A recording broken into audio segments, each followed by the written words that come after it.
A Associação Brasileira de Transtorno Bipolar estima que cerca de 15 milhões de brasileiros sejam diagnosticados com o quadro psicopatológico.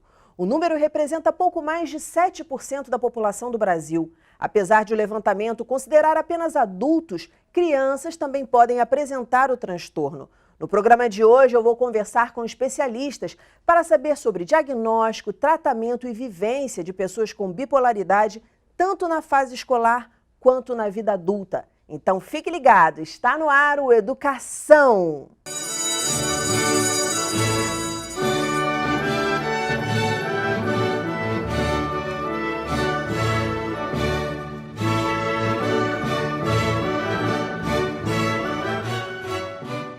Meus convidados são o doutor em Ciências Médicas, pediatra e neurologista infantil Clay Brites, a psicóloga clínica Gisele Rodrigues e a analista de produtos que sofre de transtorno bipolar, Daniele Stigliano. Muito bem-vindos ao programa, prazer receber vocês aqui. Vou começar com o doutor Clay, perguntando o seguinte, de que forma a gente pode diagnosticar o transtorno bipolar?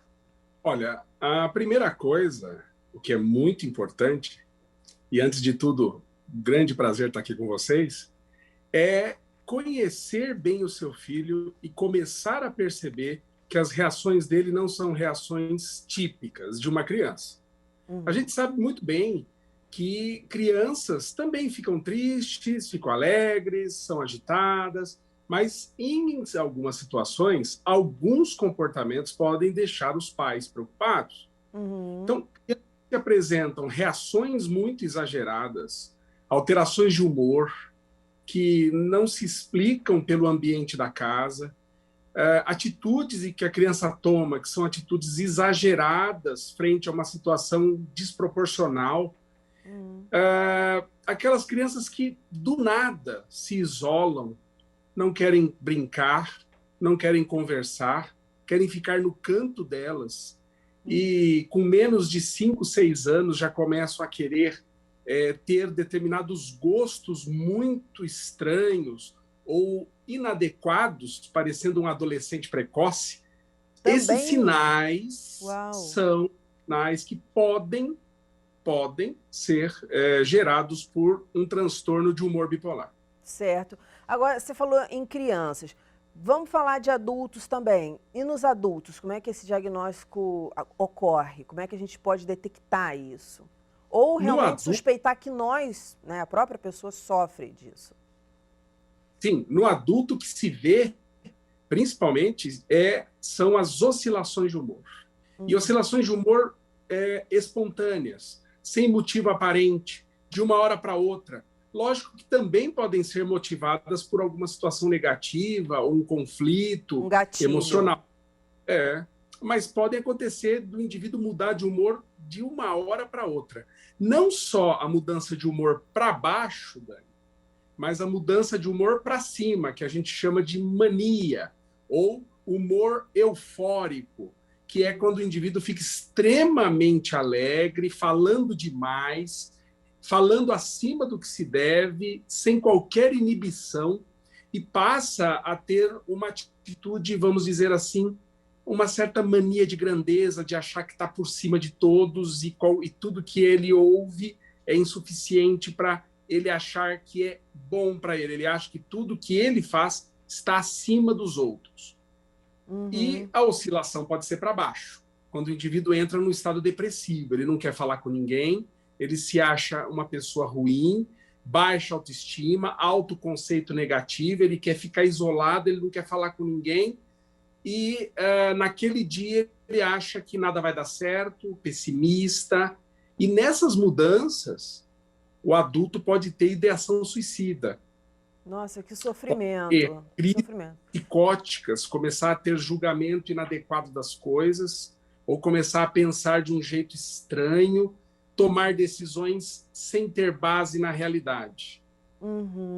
Gisele, eu vou te chamar para o papo, porque o doutor estava falando sobre uma série de, vamos dizer, indícios quando a criança pode apresentar a bipolaridade. Só que todos os indícios que ele falou podem ocorrer, por exemplo, a criança isolada, ela pode estar sofrendo algum abuso, né, o bullying, enfim.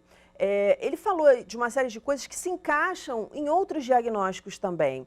E aí quero chamar você para conversa, para a gente dialogar aqui. Também quero ouvir Daniele. Como separar o joio do trigo? Deve ser algo bem difícil. Exatamente. Obrigada até pela oportunidade de estar aqui. É muito importante que os pais façam um acompanhamento com o filho, veja se há esses comportamentos exacerbados, querendo chamar a atenção. É interessante porque realmente existe o quê? Uma confusão, muitas vezes, criança muito ativa e oscila o humor, e os pais já denominam como hiperativo, sendo que pode ser também um transtorno bipolar, que, lógico, o diagnóstico ele é feito por um médico psiquiatra, um neurologista. Nunca por um psicólogo, Gisele? O psicólogo não pode fazer esse diagnóstico? Ele levanta a hipótese de acordo com o que é dito como transtorno bipolar, mas o diagnóstico não é feito por um psicólogo. Por isso, eu reforço a importância, inclusive, do tratamento multidisciplinar, que é o acompanhamento com o psicólogo em conjunto com o médico neurologista ou psiquiatra, para realmente ter o diagnóstico correto. Antes de eu ouvir a história da Dani, eu queria falar com o doutor. Doutor, essa coisa, por exemplo, tem a questão da educação também. Então, por exemplo, as pessoas falam, a criança é birrenta, né? Usa esse termo até. A criança está fazendo manha por conta da educação, que de repente, né, os pais querem dar o melhor. Enfim, que a gente sabe que não é erro, não existe erro nesse sentido, existe querer acertar muito. Eu acho que todo pai, toda mãe quer acertar muito. Mas, enfim, às vezes na educação ocorre isso por várias questões que a gente não vai tocar aqui agora. Como separar o joio do trigo, doutor? É muito importante ter ideia de que, quando a gente analisa comportamento, a gente tem que entender que a gente tem que avaliar essa criança, em primeiro lugar, nos mais diversos ambientes onde ela vive. Ótimo. Em casa, na escola, fazer um bom relatório de como essa criança é nos mais diversos ambientes. Segundo ponto, a Gisele colocou aí muito bem, tem que ter uma visão multidisciplinar. Então, o neuro vai fazer a avaliação, o psiquiatra, o psicólogo, os pais vão trazer as suas impressões, a escola vai trazer as impressões, e tudo isso vai ajudar a gente a separar o que são birras de comportamentos disruptivos, que é esse termo que está se usando muito hoje em dia, né? Quando o indivíduo tem um comportamento que quebra, que gera conflitos excessivos, que faz com que a família não saia mais de casa, que faz com que a criança não queira mais se socializar normalmente, que faz com que ela baixe o rendimento dela. Veja bem, Dani, com todos esses elementos, dá para separar muito bem o que é um comportamento birrento do que é um comportamento psicopatológico. O senhor falou uma coisa que... você falou uma coisa bem interessante, que é a questão de onde elas, em todos os ambientes em que ela está. Porque a gente escuta assim, só faz isso quando está perto da avó, só faz isso quando está perto do pai, só faz isso quando está perto do tio, da tia. Isso. Então, é muito bacana. E a gente aqui no Educação até usa, né, uma frase que é educação, se você não se envolver, não cola, porque todo mundo tem que estar envolvido, né? Um processo, até especialistas que vão cuidar dessa criança, enfim, fazer esse diálogo, né? Essa troca de informações, por exemplo, entre psicólogo e neurologista. E uma coisa que eu queria perguntar, no caso de suspeita, se procura o quê? Um neurologista ou um psiquiatra? Qualquer um. Hoje o neurologista infantil e o psiquiatra infantil, eles têm, vamos dizer assim, várias áreas afins, em comum. Então, o que eu sei de neurologia é muito maior do que o psiquiatra sabe, mas ele tem que saber um pouco da minha área. E eu tenho que saber um pouco da área dele. E a gente tem que trabalhar junto, porque, como você acabou de comentar, existem comportamentos que ficam muito na fronteira de uma situação ou de outra. O neurologista precisa saber reconhecer o que é da sua especialidade e o que se coaduna ou que se mistura com outras especialidades. Certo. O psiquiatra, a mesma coisa. Então, hoje, na formação desses profissionais, ambos têm condições de avaliar essa criança dentro da área médica. Perfeito. Dani, seja bem-vinda. Você já descobriu, você descobriu já adulta que sofria de bipolaridade? Oi, gente, tudo bom? Obrigada pela presença de todos, agradeço o convite. Então, na verdade, os meus sintomas apresentaram por volta dos meus 19 anos. Naquela época, eu não tinha noção de transtornos mentais, então eu não sabia o que era depressão, ansiedade, a gente não tinha noção, né? Uhum. É muito, hoje falando assim, hoje é mais falado, né, de transtornos mentais, mas naquele passado a gente não falava depressão, a gente não falava de ansiedade, quanto mais de transtorno bipolar, né? Então, eu fui descobrir, na verdade, mais velha, o meu transtorno, e demorou um pouco para identificar mesmo, né? Eu fui saber depois de 4 meses internada num hospital psiquiátrico. Não foi logo de cara, assim, que eu fui internada, porque demora um pouco para eles dar o diagnóstico, né, do precisava de transtorno internação bipolar, né? mesmo, Daniele? Era necessária Era necessária a internação ou você foi internada por um falso diagnóstico? Diagnóstico errado? Na verdade, eu comecei com sintomas físicos, né? Era insônia, eu tinha dores no meu corpo, eu ia toda hora para o hospital, os médicos faziam exames, não tinha nada comprovado fisicamente. Aí eu tive dentro do meu trabalho, eu não consegui sair do banheiro, me deu uma crise de pânico, e aí eu tive que ir direto para o hospital. E aí os enfermeiros perceberam que não era nada fisicamente, que era realmente uma crise de pânico e me encaminharam para um psiquiatra. E o psiquiatra analisou e falou, olha, você vai precisar de um cuidado melhor e uma análise, né? E aí eu procurei um hospital psiquiátrico e eles me analisaram e tal, e viram que realmente eu estava com uma depressão muito séria. E né, nesse meio eu estava... eles analisaram que eu estava com uma ansiedade, uma depressão muito séria e uma síndrome do pânico muito séria, e junto eu estava inserindo bebidas alcoólicas ao mesmo tempo. Uhum. E acharam melhor uma internação. Era esse o primeiro diagnóstico. Certo. Então eu entrei, acharam melhor a internação. Conforme você vai ficando internada, eu entrei para ficar 2 meses. E saí de lá só com 6 meses. Então, perceberam que o caso era um pouquinho mais sério. Uhum. Depois de 4 meses, o psiquiatra analisou e falou, olha, não é uma simples depressão, não é uma simples ansiedade, você tem uma coisa mais séria. E aí ele deu um pré-diagnóstico, que era um transtorno bipolar. E aí eu saí de lá com o diagnóstico já feito, que era realmente o transtorno bipolar tipo 1. Deixa eu fazer uma pergunta. Você hoje, com já o que você conhece do que você sofre ou sofria, porque eu também quero saber isso do doutor depois, se a gente para, né, ou se é um tratamento para o resto da vida. Mas você hoje vê sinais desse transtorno que já se apresentavam na infância e ninguém reparou, e na pré-adolescência, ou ocorreu mesmo aos 19 anos? Olha, na infância... Pelo que eu me lembro, eu não tinha sinais. O meu começou mesmo na minha fase de adolescente. Certo. Foi mesmo na fase desses 18, 19 anos, eu comecei a ter sintomas mesmo de compulsões, dessa fase eufórica, fase depressiva, que o doutor explicou, né? O doutor Clay explicou que a gente varia. Eu já tinha essa fase da euforia e da depressiva. Só que, como eu não tinha acesso, não tinha a mínima noção de transtornos, e minha família também não sabia sobre isso, não tinha conhecimento, ninguém procurou ajuda, então continuei seguindo minha vida.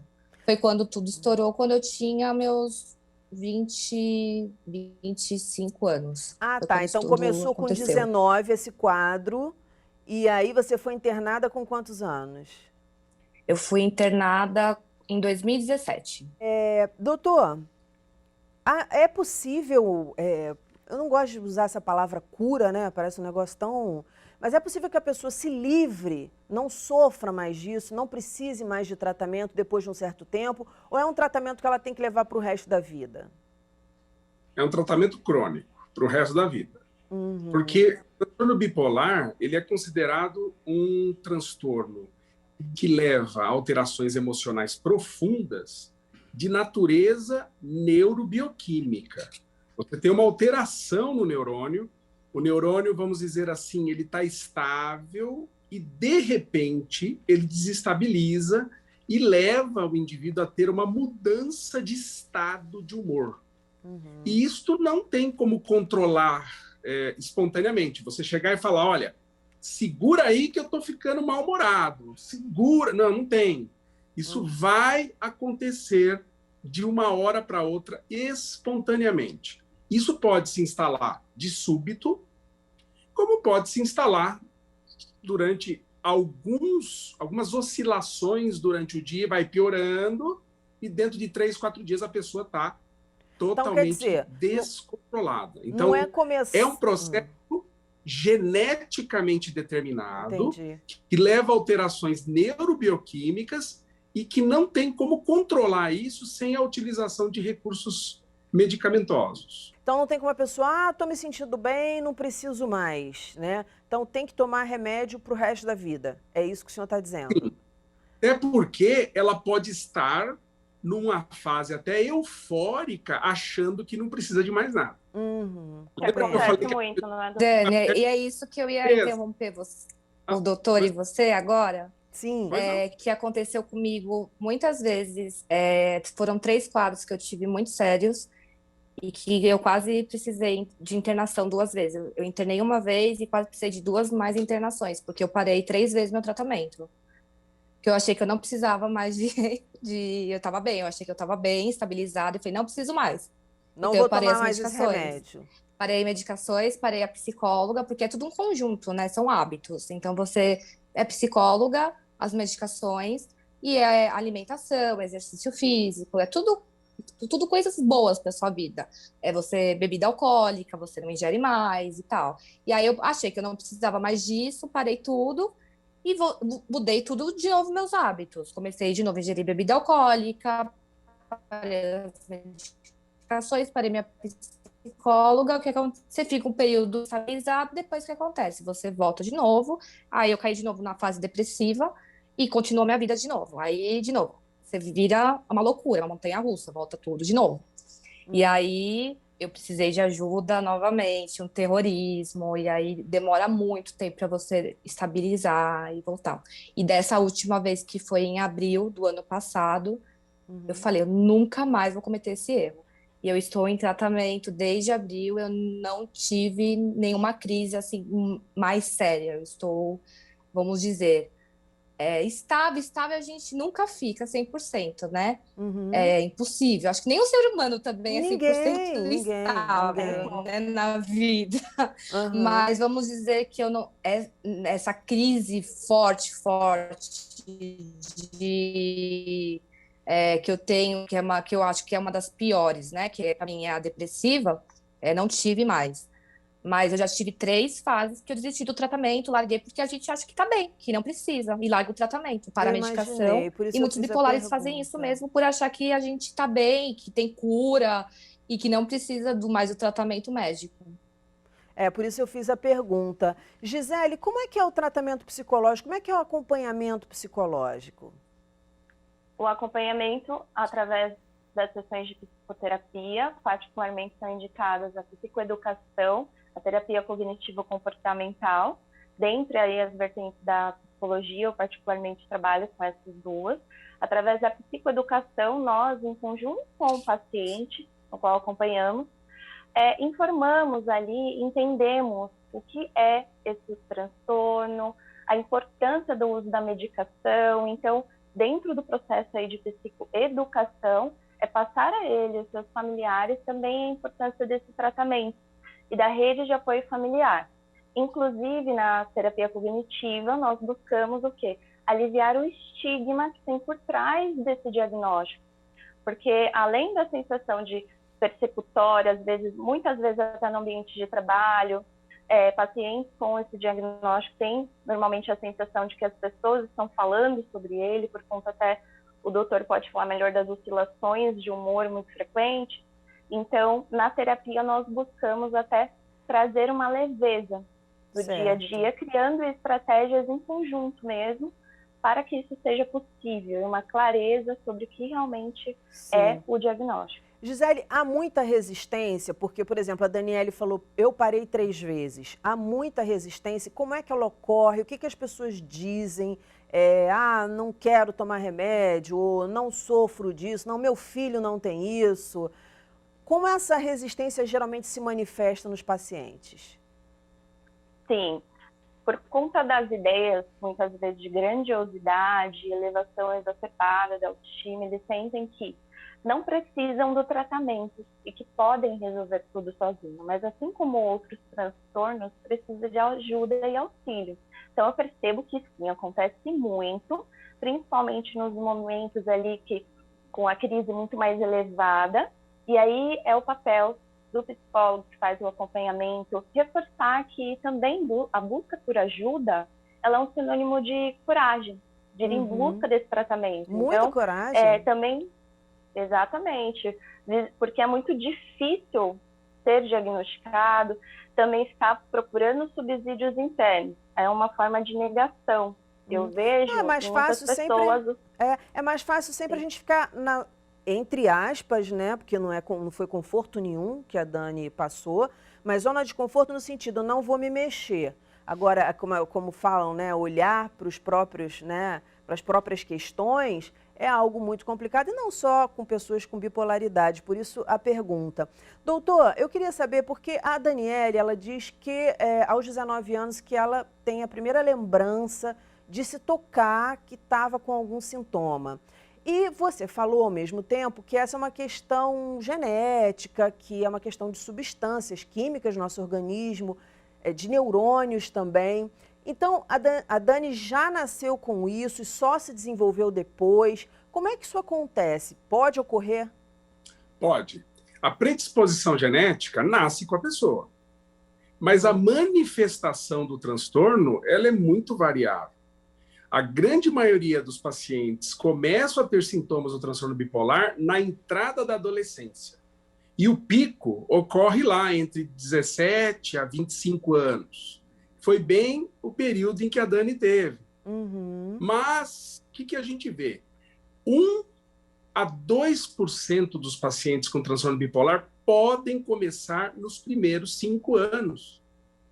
Então, muitas vezes, o quadro não era muito claro também. Às vezes ela já tinha na infância mudanças de humor discretos, que faziam ela ter, de repente, algumas características um pouco diferentes dos irmãos ou dos primos. Mas não chegava a ser tão forte ou tão intenso a ponto de levar ao que levou-a a ter sintomas mais críticos da metade da adolescência para frente. Então, às vezes, esses quadros, por serem quadros que levam a problemas comportamentais, eles podem não se manifestar de forma muito clara nos primeiros anos e podem também estar numa situação, vamos dizer assim, abaixo da linha daquilo que nós sentiríamos como algo anormal. E a pessoa vai tentando se explicar. Muitas vezes a família também começa a fazer determinados discursos estigmatizantes. Como você acabou de falar, mas essa criança vive fazendo birra. Nossa, mas que criança difícil, pelo amor de Deus, aqui em casa você é terrível, os teus irmãos não são assim. Então, em vez de, às vezes, tentar entender o que está acontecendo, vai para esse discurso de comparação que não leva a nada. Dependendo da educação que a pessoa teve, de onde ela foi criada, de como o lar, né, se compunha, é possível que a pessoa nunca manifeste, tenha e nunca manifeste? Isso é possível. Mas no caso do transtorno bipolar, é muito difícil que o indivíduo não venha a ter algum sinal. Porque por ser um transtorno geneticamente determinado, é muito possível que uma hora ou outra você vai ter algum sintoma. Talvez não a ponto de ter que ser medicado, ou não a ponto de chegar a uma situação extrema, mas você pode ter um quadro aí que possa levar você a ter algumas dificuldades em autorregular-se frente a conflitos, frente a frustrações, frente a situações onde você é surpreendido negativamente. Chamar a Gisele para o papo também, eu queria saber, existem casos que se manifestam mais, a pessoa mais adulta, com 30, 40, 50 anos, ou é sempre naquela fase, né, que o doutor falou? Em meus atendimentos, sim, caso de pessoas mais adultas, mas a grande parte, até que se mostra dos 10 aos 40 anos, a grande parte assim, que demonstra os sintomas. Então, isso pode ser visto, pode ser ativado também, que eu percebo términos, relacionamentos, tudo que vai ali de encontro a uma oscilação muito grande de humor. Então, eu percebo, sim, que na fase adulta, assim como algumas situações de ambiente de trabalho, em casa, familiares, pode ativar, mas sempre esteve ali, sabe? Só que foi ativado naquele momento da vida, eu penso dessa forma. Doutor, já pegou algum caso, assim, de pacientes que manifestaram já em idade adulta avançada? Sim, e já tive a oportunidade, inclusive, de estar encaminhando esses pacientes. Mas antes, chegando à conclusão de que era um quadro que, na realidade, ele apenas aflorou de forma muito clara, mas o paciente já tinha sintomas desde os 11, 12, outros começaram com 7, mas ninguém na família se deu conta. Ninguém se preocupou. E muitos deles reclamam disso. Eles falam, olha, eu via que eu não tinha um comportamento normal, típico, que eu tinha uma dificuldade de lidar com situações bobas do dia a dia, porque naquele dia eu acordava mal, não sei porquê, e minha mãe ficava dizendo para mim que, ai meu Deus, hoje ele acordou mal, não chega nem perto, acordou com as... Eu vou ter que, infelizmente, cortar você. Você me desculpa, porque a gente está no finalzinho do programa, eu quero ouvir ainda a Daniele um pouquinho, mas eu queria uma explicação sua. Ela falou assim, eu sou tipo 1. São quantos tipos? Porque me parece que é uma intensidade, né? Isso. Tem o tipo 1, que é quando o indivíduo tem fase eufórica e fase depressiva. O tipo 2, o indivíduo ele já tem uma leve depressão e tem quedas súbitas de depressão mais grave. Então, esses dois tipos estão bem definidos. E na infância, você pode ter qualquer um dos dois. Na adolescência, a gente vê mais o tipo 2 do que o tipo 1, e na fase adulta, um pouquinho mais do tipo 1 do que do tipo 2. Então, isso varia muito, muito. Perfeito. Dani, a gente está com o tempo estourado, mas eu queria ouvir de você, como é que você se sente na hora, antes de você falar como você se sente nesse momento, porque eu sei que você, inclusive, tem uma página na rede social que você ajuda pessoas, parabéns pelo seu trabalho, mas como era para você? Era uma coisa assim que vinha realmente, assim, sem você explicar, e você tinha um sentimento de culpa por não entender por que aquilo estava acontecendo? Como é que era na tua cabeça? Como é que você se sentia? Não dá para explicar a sensação. É uma coisa que é de culpa, às vezes eu não lembrava, não tem como explicar o que acontece na sua cabeça. Não dá para explicar, é uma loucura. Por exemplo, você se dá conta depois, poxa, eu tratei fulana mal, ou tratei fulano mal. Você se dá conta disso? Você se dava Na verdade, conta não disso? é nem... o meu negócio que acontece, o meu problema são as compras excessivas que eu faço. Eu quase perdi minha relação amorosa, né, meu casamento, por conta de questões financeiras.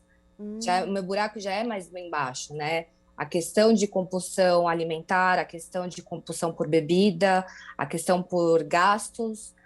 Então, a questão da depressão, automutilação, que eu cometi automutilação também. Então, me pegava muito feia a depressão, né? Então, e depois a culpa, né, por tudo isso. Então... O que você diria, Dani? Porque realmente a gente está com o tempo estourado, mas eu preciso ouvir mais você. O que você diria se você pudesse resumir aqui, dar um recado para quem está ouvindo a gente? De repente, será que eu sofro disso? O que você diria para essa pessoa? O que você tem de mais importante para dizer para a gente nesse momento? Gente, procurar ajuda é essencial, cara. Vocês irem atrás, procurar um psicólogo, um psiquiatra, não terem medo de ir atrás do seu diagnóstico, porque o transtorno, ele não define você. Enquanto antes você procurar ajuda e conseguir essa ajuda, você vai estar equilibrado e vai conseguir seguir sua vida normalmente. Perfeito. Eu adorei a parte que você falou, o transtorno não define você. Eu faço Com mestrado em certeza. educação inclusiva e é uma coisa que a gente fala o tempo inteiro, que a gente martela, é uma das suas características, não é isso? Então, muito obrigada por você ter Obrigada essa eu. disponibilidade, essa coragem, né, de botar a cara e falar, é isso mesmo, porque não tem, gente, somos humanos, a gente tem que abraçar a nossa humanidade. E a humanidade tem dessas coisas. Não é isso? Pois é. Então tá bom, meu Obrigada. amor. Muito obrigada. Obrigada, doutor. Obrigada, Gisele. Voltem sempre. Parabéns pelo trabalho e muito sucesso. O nosso programa fica por aqui, mas na segunda-feira que vem tem muito mais às 9 horas da noite. Educação, se você não se envolver, não cola. Dias de paz e até lá.